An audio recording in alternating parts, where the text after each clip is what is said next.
അതൊക്കെ ഈ സ്ക്രിപ്റ്റ് സെലക്ഷന് വേറെ ആളെ നിർത്തിയിട്ടുണ്ടോ?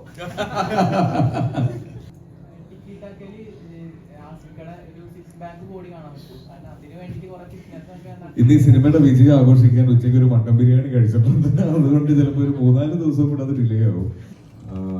റിലീസായി ഇത്രയും സമയം കൊണ്ട് തന്നെ ലോകം മുഴുവനുള്ള മലയാളികൾ അറിഞ്ഞു കഴിഞ്ഞു ഈ സിനിമയുടെ ഒരു വിജയത്തിനെ കുറിച്ച്. അതിന് മീഡിയയോട് ഒരുപാട് നന്ദി പറഞ്ഞുകൊണ്ട് ആരംഭിക്കുന്നു. ഇപ്പോഴും പക്ഷെ സിനിമയെ പറ്റി ഒരു പരിധിയിൽ കൂടുതൽ തുറന്നു പറയാൻ പറ്റാത്ത അവസ്ഥയിൽ തന്നെയാണ് ഉള്ളത്. ഇതിന്റെ പ്രൊമോഷൻസിന് ത്രൂ ഔട്ട് ഞങ്ങൾ അനുഭവിച്ചിരുന്ന ഒരു ബുദ്ധിമുട്ട് അതാണ്. ഇനി നിങ്ങൾക്ക് മനസ്സിലാവും ഞങ്ങളുടെ ആ ബുദ്ധിമുട്ട് എന്തായിരുന്നു എന്നുള്ളത്. നിങ്ങൾ എല്ലാവരും കണ്ടു എന്ന് ഞാൻ വിശ്വസിക്കുന്നു. അതെ, നിങ്ങൾ എല്ലാവരും ഞാൻ തിയേറ്ററിൽ കണ്ടവരാണ്. അപ്പോൾ എന്തുകൊണ്ടാണ് ഇത് പറയാൻ മടി കാണിക്കുന്നത് എന്നുള്ളത് നിങ്ങൾക്ക് ഇപ്പോൾ മനസ്സിലായി കാണും. ഇനി കാണുന്ന പ്രേക്ഷകന് തീർച്ചയായിട്ടും തിയേറ്റേഴ്സിൽ അത് നിങ്ങൾ അനുഭവിച്ച ആ ഒരു എക്സൈറ്റ്മെന്റ് അല്ലെങ്കിൽ ആ ഒരു എക്സ്പീരിയൻസ് മിസ്സാവാതിരിക്കാൻ കുറച്ച് നാളും കൂടെ ഇത് സീക്രട്ടായിട്ട് വെച്ചേ പറ്റുള്ളൂ. പക്ഷെ കുറേ അധികം നല്ല നല്ല കോമൻസ് സിനിമ കണ്ടവരുടെ ഭാഗത്ത് നിന്ന് വളരെ ജെനുവിൻ ആയിട്ടുള്ള കോമൻസ് വരുന്നുണ്ട്. അതിൻ്റെ താഴെ കോപ്പി പേസ്റ്റ് കോമൻസും വരുന്നുണ്ട്. അതിപ്പോൾ നമുക്കൊന്നും ചെയ്യാൻ പറ്റില്ല, ഒരു ട്രെൻഡാണത്. ബട്ട് സ്റ്റിൽ ഓവറോൾ വളരെ വളരെ സന്തോഷത്തിലാണ്, അല്ലെങ്കിൽ വളരെ വലിയൊരു മികച്ച തുടക്കത്തിലാണ് രേഖാചിത്രം എന്ന് പറഞ്ഞ നമ്മളുടെ ഈ വലിയ സിനിമ ആരംഭിച്ചിരിക്കുന്നത്. അപ്പോൾ അതിൻ്റെ വിശേഷങ്ങൾ പങ്കുവെക്കാം. എന്തെങ്കിലും പറയാൻ സാധ്യതയുള്ള അല്ലെങ്കിൽ സിനിമയ്ക്ക് ദോഷം ചെയ്യാത്ത എന്ത് മറുപടിയും പറയാൻ ആയിട്ട് ഇവിടെ എൻറ്റയർ അല്ല, എന്നാലും ഓൾമോസ്റ്റ് എല്ലാവരും ഉണ്ട്. ഇതിന്റെ സ്ക്രിപ്റ്റ് റൈറ്ററുള്ള ഒരാൾ ഇതുവരെ തല പുറത്ത് കാണിച്ചിട്ടില്ല.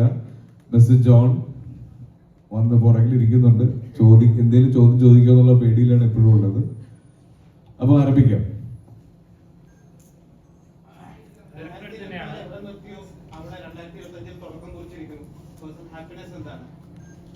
തീർച്ചയായിട്ടും വളരെ സന്തോഷത്തിൽ തന്നെയാണ്. ഓരോ സിനിമയുടെ വിജയവും വളരെ സ്പെഷ്യലാണ്. ഇടുന്ന എഫേർട്ട് സ്ക്രീനിൽ വരുമ്പോൾ ആളുകൾ തിരിച്ചറിയുന്നു ആ സിനിമ എല്ലാവർക്കും ആസ്വദിക്കാവുന്ന രീതിയിലാണ് എന്ന് തിരിച്ചറിയുന്നത് ഒരുപാട് സന്തോഷമുണ്ട്. പിന്നെ ജോഫിൻ എന്ന് പറഞ്ഞ ഒരു ബ്രില്യൻ്റ് ആയിട്ടുള്ള ഫിലിം മേക്കറിന്റെ ഒരു മൈൽ സ്റ്റോൺ സിനിമയുടെ ഭാഗമാകാൻ പറ്റിയതിൽ ഒരുപാട് സന്തോഷമുണ്ട്. 24 അതിങ്ങനെ കണ്ടിന്യൂ ചെയ്യട്ടെ ഇനിയുള്ള വർഷങ്ങൾ അങ്ങോട്ട്. നോർമലി ഇങ്ങനെ ഒരു സബ്ജക്ട് ചെയ്യുന്ന സമയത്ത്, കാരണം ഒരു നമ്മൾ ഫിലിം സെറ്റുകളിൽ നമ്മൾ സിനിമ കണ്ടിട്ടുണ്ട്, പക്ഷേ ഓൾറെഡി ഇറങ്ങിയ ഒരു സിനിമയിൽ ഇങ്ങനെ ഒരു സാധനം ചെയ്യാന്ന് പറഞ്ഞാൽ ചെറിയൊരു കാര്യമല്ല. അതായത് നല്ല എഫേർട്ട് വേണം, നല്ല റിസർച്ച് വേണം. എത്രത്തോളം ടഫായിരുന്നു ഇങ്ങനെ സബ്ജക്ട് ചെയ്യുന്ന സമയത്ത്? അത് തന്നെയായിരുന്നു ഈ സിനിമ ഇത്രയും ഡിലേ ആവാനുള്ള കാരണം. എൻ്റെ അടുത്ത് ഒരുപാട് പേര് ചോദിച്ചിട്ടുണ്ട് പ്രീസ്റ്റ് കഴിഞ്ഞിട്ട് എന്തുകൊണ്ട് 4 വർഷം എന്നുള്ള ചോദിച്ചിട്ടുണ്ട്. ഏകദേശം പ്രീസ്റ്റ് റിലീസായി 21 കഴിഞ്ഞ് 25 കൃത്യം 4 വർഷം കഴിഞ്ഞിട്ടാണ് എൻ്റെ അടുത്ത സിനിമ റിലീസാവുന്നത്. അപ്പോൾ ഈ സിനിമയ്ക്ക് അത്രയും ബുദ്ധിമുട്ടാണ് ഈ സിനിമ ചെയ്തെടുക്കാൻ എന്നുള്ളത്. ഇപ്പോൾ സിനിമ കാണുന്ന പ്രേക്ഷകർക്ക് എത്രത്തോളം അതിൻ്റെ ബുദ്ധിമുട്ട് മനസ്സിലാവുമെന്ന് എനിക്കറിയില്ല. പക്ഷേ ഈ സിനിമയുടെ ഒരു ക്ലറിക്കൽ ജോബ് എന്ന് പറയുന്നത് ഭയങ്കര ഇമ്പോർട്ടൻ്റ് ആയിരുന്നു. അത് ചെയ്തെടുക്കാൻ കുറച്ച് സമയമെടുത്തു. ശേഷം ശേഷം വീണ്ടും ഹിറ്റിലേക്ക് ഇങ്ങനെ കയറിക്കൊണ്ടിരിക്കുകയാണ്. ശരിക്കും പറഞ്ഞാൽ കരിയറിലെ ഏറ്റവും നല്ലൊരു പീരീഡിലൂടെ പോയിക്കൊണ്ടിരിക്കുന്നത്. ഒരുപാട് സന്തോഷം തന്നെ. ഞാൻ മനസ്സിലാക്കിയെടുത്തോളം എല്ലാവർക്കും ഇങ്ങനൊരു നല്ല സമയവും മോശ സമയവും വരും. അപ്പം എനിക്ക് തോന്നുന്നൊരു വലിയ മോശ സമയത്തിന് ശേഷം വരുന്നൊരു നല്ല സമയം ആയതുകൊണ്ട് ഇരട്ടി സന്തോഷം തന്നെയുണ്ട്. ഇനി ഇതിങ്ങനെ കണ്ടിന്യൂ ചെയ്യണമെന്നാണ് ആഗ്രഹം. Let's see. അതൊക്കെ ഈ സ്ക്രിപ്റ്റ് സെലക്ഷന് വേറെ ആളെ നിർത്തിയിട്ടുണ്ടോ? ഇല്ല, ഇത്രയും നാളും സെലക്ട് ചെയ്ത് അങ്ങനെ ഒരാളുണ്ടെങ്കിൽ എൻ്റെ ആരെ കൊത്തിക്കൊണ്ടുപോകാൻ എത്ര പേര് വെയിറ്റ് ചെയ്യുന്നുണ്ട്. ഇത്രയും നാളത്തെ എക്സ്പീരിയൻസിൽ നിന്നൊക്കെ തന്നെ ഉണ്ടായ കുറെ മാറ്റങ്ങളാണ്. ഇപ്പോഴും സ്ക്രിപ്റ്റ് സെലക്ട് ചെയ്യുന്നത് ഞാനാണ്, പക്ഷെ മൊത്തത്തിൽ ഒരടുക്കും ചിട്ടയും വന്നിട്ടുണ്ട്. അതിന്റെ വ്യത്യാസങ്ങളായിരിക്കും. തുടരാൻ തന്നെയാണ് എൻ്റെ ആഗ്രഹം. നോക്കാം.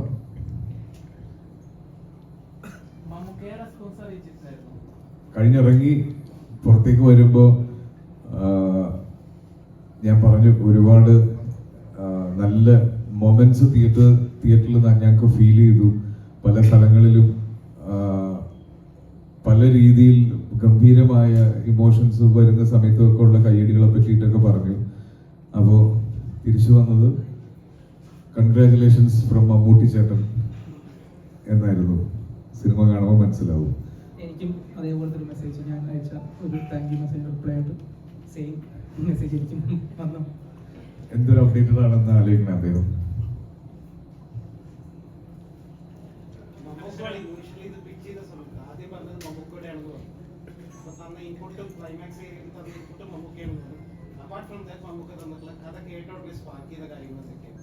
അല്ല, എനിക്കിതില് സിനിമ കണ്ടവർക്കറിയാം, ഇതിൽ മമ്മൂക്കയുടെ സമ്മതമില്ലാതെ ഈ സിനിമ ചെയ്യാൻ പറ്റില്ല.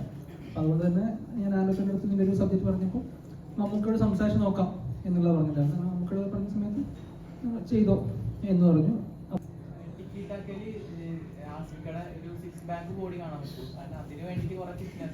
ഇന്ന് ഈ സിനിമയുടെ വിജയം ആഘോഷിക്കാൻ ഉച്ചയ്ക്ക് ഒരു മട്ടൻ ബിരിയാണി കഴിച്ചിട്ടുണ്ട്. അതുകൊണ്ട് ചിലപ്പോൾ ഒരു 3-4 ദിവസം കൂടെ അത് ഡിലേ ആവും. ഈ സിനിമയിൽ എടുത്ത് പറയേണ്ട 2-3 ആളുകളുണ്ട്. പക്ഷെ അവരുടെ കാര്യങ്ങൾ, ഐ മീൻ ക്യാരക്ടേഴ്സിന്റെ ഇമ്പോർട്ടൻസ് മാനിച്ച് പറയുന്നില്ല എങ്കിലും സെറിൻ, ഉണ്ണി,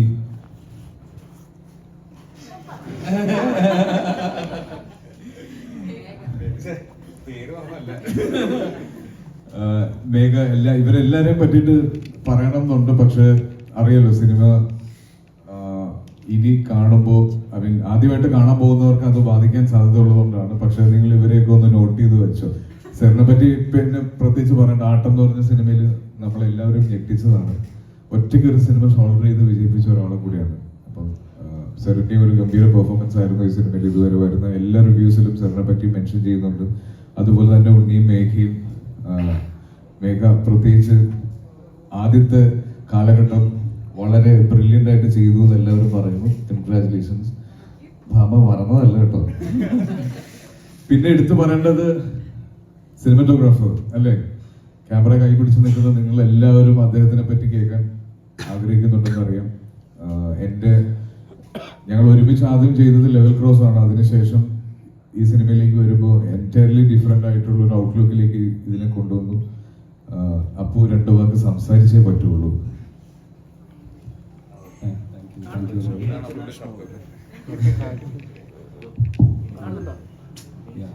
എനിക്ക് ആദ്യം താങ്ക്സ് പറയേണ്ടത് ജോഫിനാണ്. കാരണം കമേഴ്ഷ്യൽ സിനിമയിൽ എനിക്ക് മലയാള കമേഴ്ഷ്യൽ സിനിമയിൽ അധികം എക്സ്പീരിയൻസ് ഇല്ലാണ്ട് തന്നെ എന്നെ ഇങ്ങനത്തെ ഒരു വലിയ പടത്തിൽ വിളിച്ചു. First of all thank you Jofin. പിന്നെ കൂടെ നിന്ന് ആർട്ട് ഡയറക്ടർ ഷാജി നടുവ്. അതായത് ഇത്രയും നമുക്ക് പഴയ കാലഘട്ടമുണ്ട്, പുതിയ കാലഘട്ടമുണ്ട്. ഈ 60 ദിവസത്തിനുള്ള 90 ലൊക്കേഷനാണ് ഞങ്ങൾ കവർ ചെയ്തത്. അപ്പം ഓരോ ലൊക്കേഷൻ ഷൂട്ട് ചെയ്യുമ്പോൾ 2 ലൊക്കേഷൻ പ്രെപ്പ് ഓൾറെഡി നടന്നുകൊണ്ടിരിക്കുന്നുണ്ട്. അപ്പം അവരുടെ whole team, I would like to thank them. ഇനി ഒരുപാട് റിവ്യൂസ് കേട്ട്, ഞാൻ പറഞ്ഞല്ലോ ഇതിനോടകം തന്നെ ഒരുപാട് നല്ല റിവ്യൂസ് സിനിമയെ കുറിച്ച് വരുന്നുണ്ട്. അപ്പോൾ ഒരു ഓവർ എക്സ്പെക്ടേഷനിൽ പോകുമ്പോൾ പലപ്പോഴും പേസ് അല്ലെങ്കിൽ സിനിമയുടെ ഡ്യൂറേഷൻ ലെങ്ത് കൂടുതലാണെന്ന് നമ്മൾ പറയുന്ന പോലെ ഫസ്റ്റ് ഹാഫ് സെക്കൻഡ് ഹാഫിൽ ലാഗ് ഉണ്ടെന്നൊക്കെ തോന്നാം. പക്ഷെ ഈ സിനിമയ്ക്ക് ആവശ്യമുള്ള ഒരു പേസ് എടുത്തിട്ടുണ്ട്. അത് മനഃപൂർവ്വം എടുത്തത് തന്നെയാണ്. ഇത് പറഞ്ഞ് മനസ്സിലാക്കി തരുന്നതെന്ന് ഓർക്കരുത്. സെറിൻ എന്തിനു പറയും?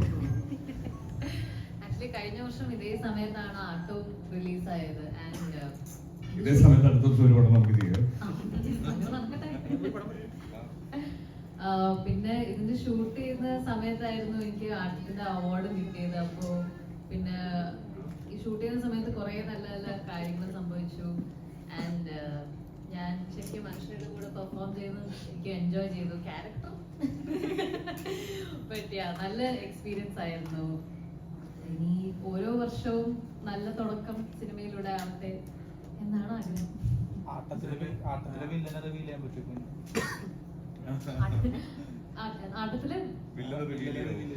അതല്ല അതിന്റെ പോയിന്റ്. ഇതൊരു മനസ്സിലായിരുന്നു.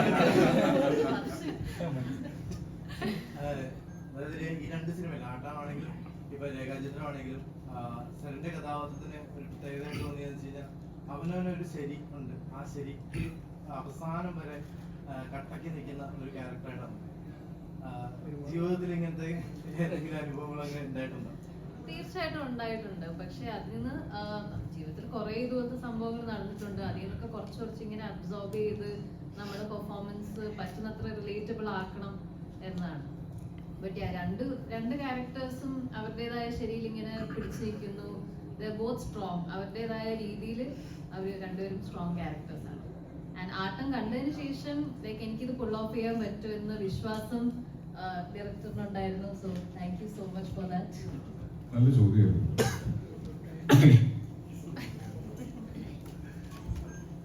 ഒരുപാട് സന്തോഷമുണ്ട് സത്യം പറഞ്ഞാൽ. ഒരുപാട് സന്തോഷമുണ്ട് കാരണം ഈ 2025 ആദ്യത്തെ സിനിമ ഇത്രയും വലിയൊരു സിനിമയിൽ ഭാഗമാകാൻ പറ്റിയൊരു ഒരുപാട് സന്തോഷം. പിന്നെ ആസിഫ സ്കൂളിലൂടെ അഭിനയിക്കാൻ പറ്റിയതും അതേപോലെ ജോഫി, താങ്ക് യു. ജോഫിയാണ് ഇതിനെ കാസ്റ്റ് ചെയ്തത്. പിന്നെ ഇതിലെ നമ്മുടെ എല്ലാ ടീമും അസോസിയേറ്റ്സ് ആണെങ്കിലും പ്രൈമേറ്ററും ആസിഫ് ഇങ്ങനെ എല്ലാവരും എന്നെ ഭയങ്കരമായിട്ട് സിനിമയിലേക്ക് സപ്പോർട്ട് ചെയ്തിരുന്നു. ഈ സമയത്തൊക്കെ താങ്ക്സ് വേണമെന്ന് തോന്നുന്നു. പിന്നെ ഇനിയും ഇതേപോലെ നല്ല നല്ല സിനിമകളുടെ ഭാഗമാണെന്നും കുറച്ചുകൂടി നല്ല മുമ്പോട്ട് പോകണമെന്നൊക്കെയാണ് ഭയങ്കര ആഗ്രഹം. അപ്പം അത് സംഭവിക്കട്ടെ എന്ന് ഞാൻ തന്നെ പ്രാർത്ഥിക്കുന്നു. Thank you. പിന്നെ ആസിഫിൻ്റെ ഒരു സ്റ്റേറ്റ്മെന്റ് കുറച്ച് സിനിമ കഴിഞ്ഞ ദിവസം പറഞ്ഞ സ്റ്റേറ്റ്മെന്റ് പറഞ്ഞ പോലെ ഇപ്പൊ കുറെ റിവ്യൂസ് വന്ന് തുടങ്ങി. ഒരുപാട് പേര് പറയുന്നുണ്ടല്ലേ അച്ചിട്ടായി. Thank you. പിന്നെ അതിനെപ്പറ്റി കാണുമ്പോൾ ഒരാൾ പോലും ഷോർട്ടിൽ അഭിനയിച്ച നായകൻ എന്ന് പറയത്തില്ല. അതിനെ സിനിമയിലെ നായകൻ എന്ന് തന്നെ പറയുന്നു. കഴിഞ്ഞ തന്നെ രേഖയിൽ തന്നെ അത് ഓൾറെഡി ഞാൻ രജിസ്റ്റർ ചെയ്തായിരുന്നു. അതിനുശേഷം താമസം വന്ന പോലെ തോന്നി ഒരു പണം തരാൻ വേണ്ടിയിട്ട്. ഉറപ്പായിട്ടും. കാരണം ഞാൻ രേഖ ചെയ്തപ്പോൾ സത്യം പറഞ്ഞാൽ ഞാൻ വിചാരിച്ചായിരുന്നു ഇനി കൂടെ രക്ഷപ്പെടും. പക്ഷേ അത് കഴിഞ്ഞപ്പോഴും എന്നെ ആളുകൾ തിരിച്ചറിയുന്നത് ഷോർട്ട് ഫിലിമിലെ നായകൻ എന്ന് പറഞ്ഞിട്ട് തന്നെയാണ്. പക്ഷേ ആസിഫ പറഞ്ഞ കമന്റ് എഴുതി ഇന്ന് ഞാൻ പുറത്തിറങ്ങുമ്പോൾ എനിക്ക് വരുന്ന ഏറ്റവും കൂടുതൽ പറഞ്ഞ മെസ്സേജ് നടൻ നീ മാറി, അല്ലെങ്കിൽ പറഞ്ഞ കാര്യം കറക്റ്റായി എന്ന് പറഞ്ഞിട്ടാണ് വരുന്ന മെസ്സേജുകൾ മൊത്തം അങ്ങനെ വരുന്നത്. പിന്നെ കുറേ റിവ്യൂവേഴ്സ് ആണെങ്കിലും അത് ഇപ്പം കുറേ യൂട്യൂബ് വീഡിയോസ് ആയിട്ട് എനിക്ക് മെൻഷൻ ചെയ്ത് തരുന്നുണ്ട്. ആ പറയുന്നത് അച്ചട്ടമായി ഇത് കറക്റ്റായി എന്ന് പറയുന്നത് അതിൽ ഒരുപാട് സന്തോഷമുണ്ട്. കഴിഞ്ഞ ദിവസം ഇന്റർവ്യൂവിലൊക്കെ ഇരിക്കുന്ന സമയത്ത് കുഴിന്ന് ഇതെടുക്കുന്ന കാര്യം, ഈ ഇന്റർവ്യൂവിലൊക്കെ ഇരിക്കുന്ന സമയത്ത് എല്ലാവരും ചോദിക്കുന്നത് ആസിഫ് കുഴിന്നൊരു ബോഡി എടുത്ത സിനിമയുടെ ഭാഗ്യം ലെക്കെന്നാണ് പറയുന്നത്. അപ്പൊ അങ്ങനെ എടുത്തേക്കുന്ന സിനിമകളൊക്കെ മുന്നേ വിജയിച്ചിട്ടുണ്ട്. അപ്പം അതുകൊണ്ടാണ് ഇത് ആഡ് ചെയ്തത് എന്ന് നമുക്ക് കുഴിച്ചിട്ടത് കണ്ടെത്തുന്ന കൊണ്ടുവരാം.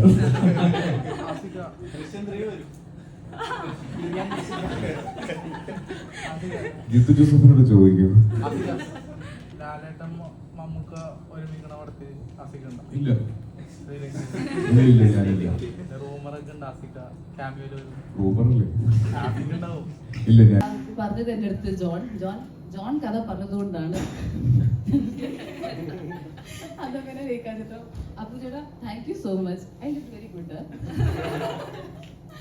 And obviously ആസിഫിന്റെ കൂടെ വർക്ക് ഒത്തിരി ആഗ്രഹിച്ചു. one of the actor that I wanted to work with Asif and I could work with Asif. Thank you Asif. Thank you.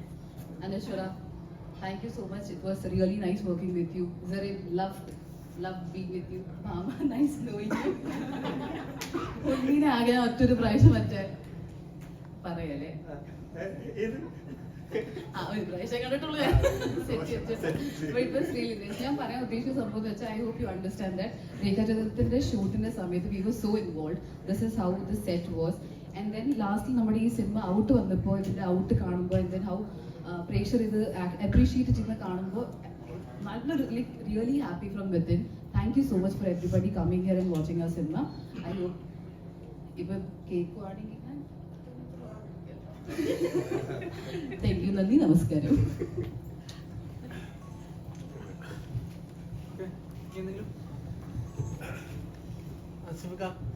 ഇതിനു മുമ്പ് ക്രൗൺ പ്ലാസയിൽ ഒരു വട്ടം വന്നപ്പോൾ ഉണ്ടായ ആ ഇൻസിഡന്റിന് ശേഷം മലയാളികൾ എല്ലാവരും ആസിഫയ്ക്ക് ചേർത്ത് നിർത്തി. അതിന് അദ്ദേഹം ആസിഫ മറുപടി തിരിച്ച് നന്ദി പ്രകടിപ്പിച്ചത് കിഷ്കിന്ധാകാന്ഡം എന്ന് പറഞ്ഞൊരു സിനിമയിലൂടെയായിരുന്നു.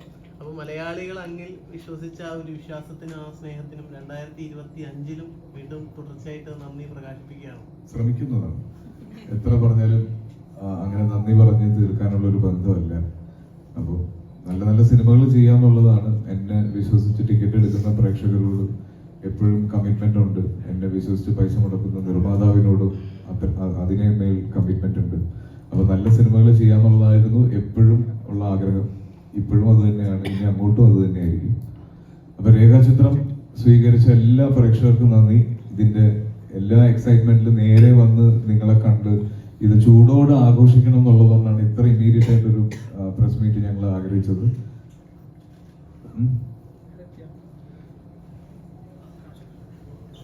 അപ്പോൾ ഇവിടെ വന്നതിനും ഈ ചെറിയ സമയം കൊണ്ട് തന്നെ ലോകം മുഴുവൻ ഈ സിനിമയുടെ ഒരു വിജയം അറിയിച്ചതിനും നിങ്ങളോട് ഒരുപാട് ഒരുപാട് നന്ദി പറയുന്നു. അപ്പൊ ഇനി കാണാനുള്ള പ്രേക്ഷകർ സ്പോയിലേഴ്സ് ഒക്കെ നിങ്ങളുടെ മുന്നിലേക്ക് എത്തുന്നതിന് മുന്നേ ഈ സിനിമയിൽ ആരെങ്കിലും ഒക്കെ ഉണ്ടോ ഇല്ലയോ എന്നൊക്കെ നിങ്ങൾ അറിയുന്നതിന് മുന്നേ തന്നെ പോയി തിയേറ്റേഴ്സിൽ തന്നെ കാണാൻ ശ്രമിക്കുക. അപ്പോൾ താങ്ക് യു. വീണ്ടും ഉടനെ കാണാം.